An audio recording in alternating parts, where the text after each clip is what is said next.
Hello, hello po sa inyong lahat mga ka-crypto. Ako po si Pinoy Crypto Trader at sa video na ito ay atin pong pag-uusapan kung magkano ang kailangan mo para kumita ng $1 million kung si XRP ay nahit nito ang market price na $3.8, $6, $10 at saka $15.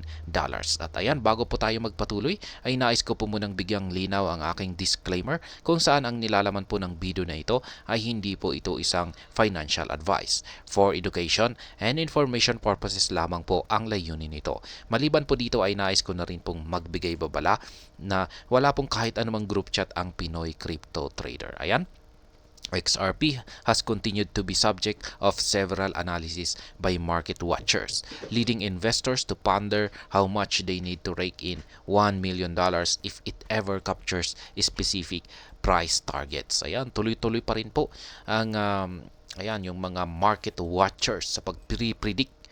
Ayan, kung magkano ang kakailanganin nila na XRP tokens o na i-hold or i-accumulate para kumita ng $1 million kung sakaling umakyat ito sa kanilang mga target price. Natin, ayan, umpisaan po natin dito sa 3.8 dollars, XRP at 3.8. Kung pag umabot ng $3.8 ang market price ni Ripple ay kailangan pong mag-hold ang isang investor ng 263,157 XRP. Ayan, para kumita ng $1 million sa investment na ito kung sakaling umabot sa $3.8. Ayan. Ngayon ay ang ganito karaming tokens, 263,157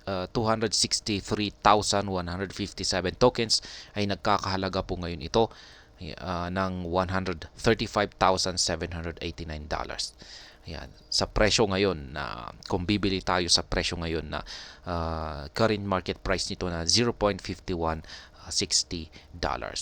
Yan, dito naman po sa $6. Yan, kung sakaling umangat naman po ng $6 ang market price ni Ripple ay ito naman po yung kakailanganin natin. 166,666 XRP tokens. Yan, para kumita ng $1 million kapag umakyat ito ng $6 na market price.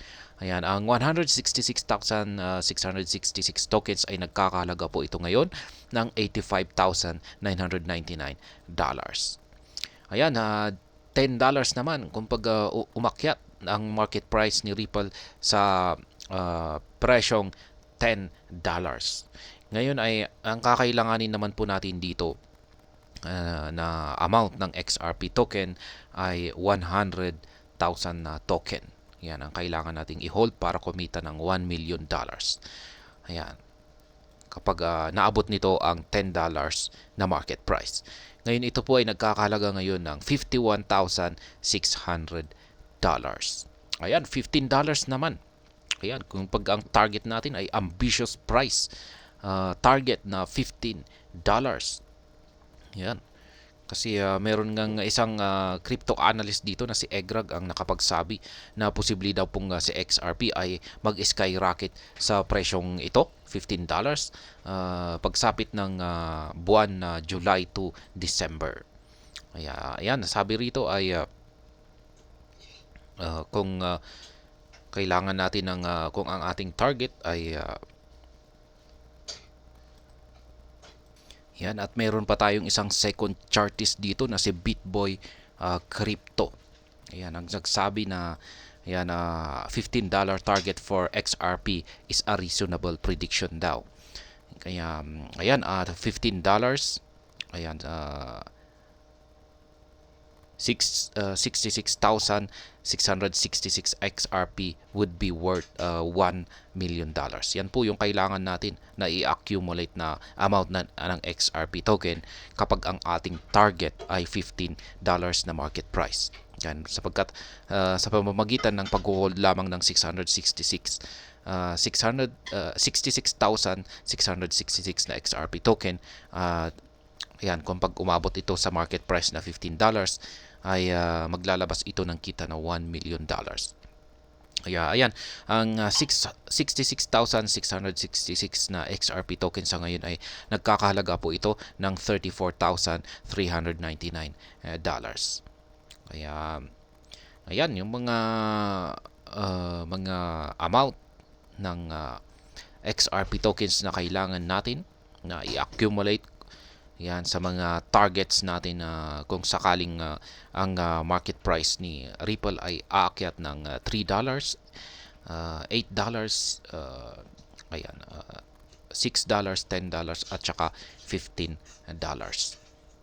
Ayan. Hanggang dito na lamang po tayo sa video na ito. Sana po ay inyong nagustuhan ang aking paliwanag dito.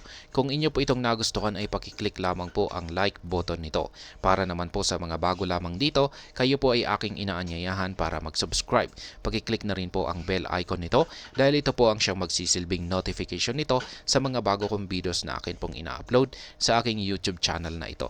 Marami pong salamat sa panonood. Ingat po tayo lagi at God bless po sa ating lahat.